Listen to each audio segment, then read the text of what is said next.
Assalamualaikum warahmatullahi wabarakatuh. Shalom, Om Swastiastu, salam kebajikan, nama budaya. My name is Aisyah Rara Maharani. Performance Management.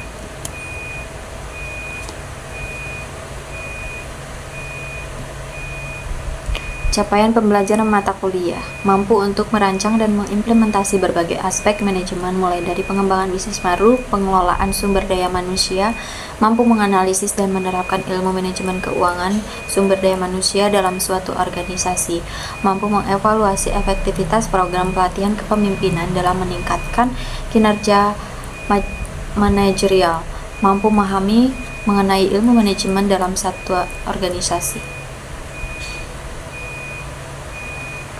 The expertise about performance. Castello.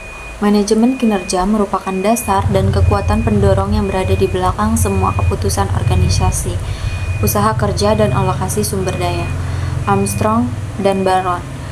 Pendekatan strategis dan terpadu untuk menyampaikan sukses berkelanjutan pada organisasi dengan memperbaiki kinerja yang bekerja di dalamnya dan dengan mengembangkan kapabilitas tim dan kontributor individu.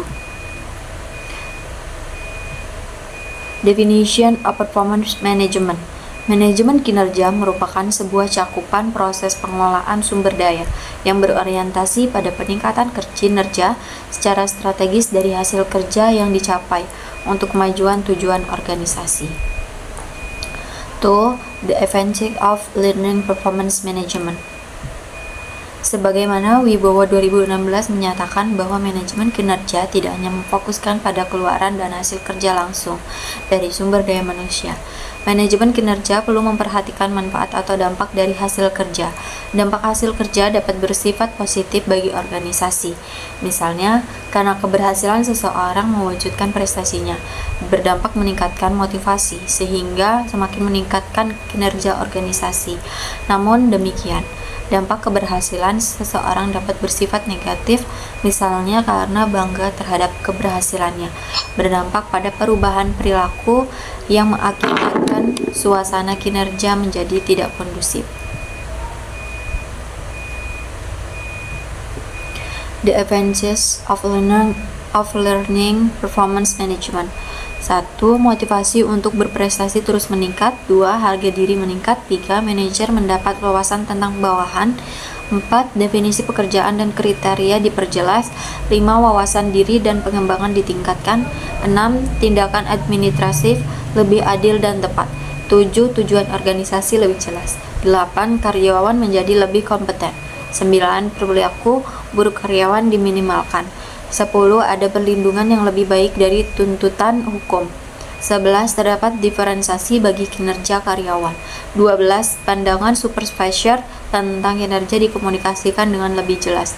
13. Perubahan organisasi difasilitasi. 14. Motivasi, komitmen, dan niat untuk tinggal di organisasi ditingkatkan. 15. Perilaku berpendapat didorong. 16. Keterlibatan karyawan ditingkatkan.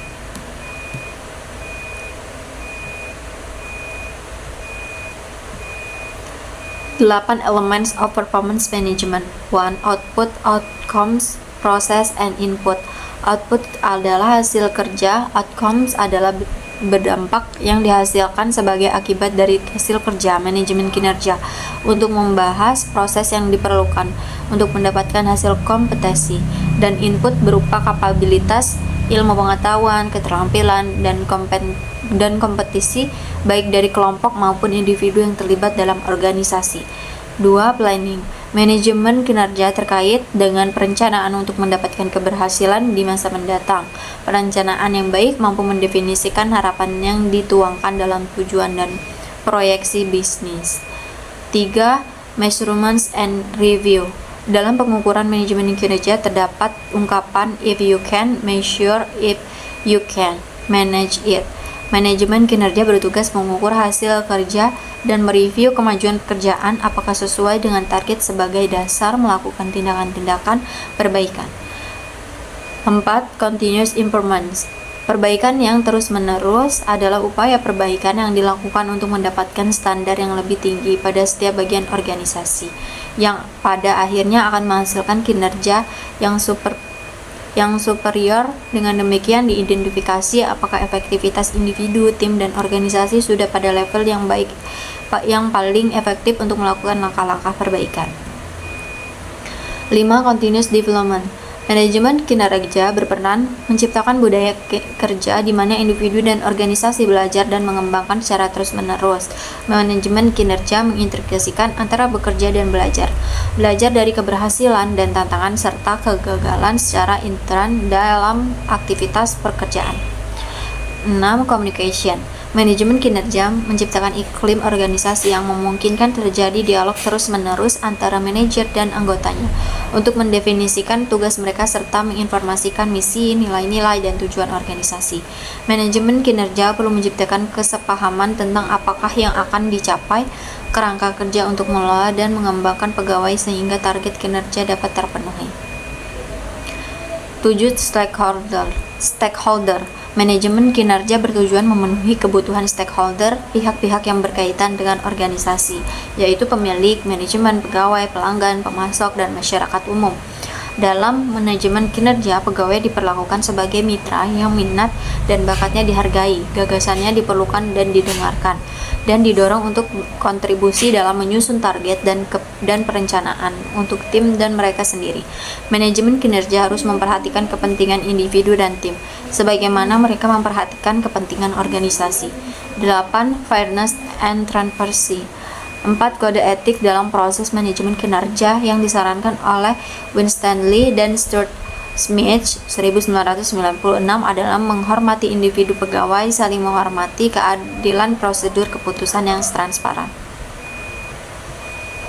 Performance Management Model. 1. Model Aguinis. Komponen-komponen dalam proses manajemen kinerja terdiri dari practice, performance planning, performance equation, performance assessment, performance review, performance renewal, and recontracting.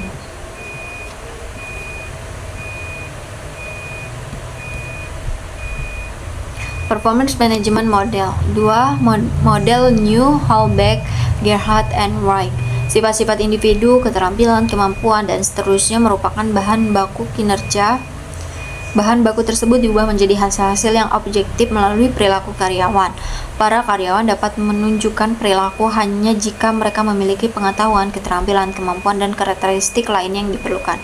Hasil-hasil yang objektif merupakan berbagai keluaran pekerjaan yang dapat diukur, nyata, dan merupakan akibat dari perilaku karyawan atau sekelompok pekerjaan. Unsur penting lainnya pada model penyusunan sistem manajemen kinerja adalah strategi organisasi perusahaan mengejar beberapa strategi untuk mencapai sasaran pendapat, laba, dan pangsa pasar. Pada akhirnya, model mencatat kendala-kendala yang bergantung pada situasi selalu terjadi di dalam sistem manajemen kinerja. Mungkin itu saja yang dapat saya sampaikan. Saya ucapkan terima kasih. Wassalamualaikum warahmatullahi wabarakatuh.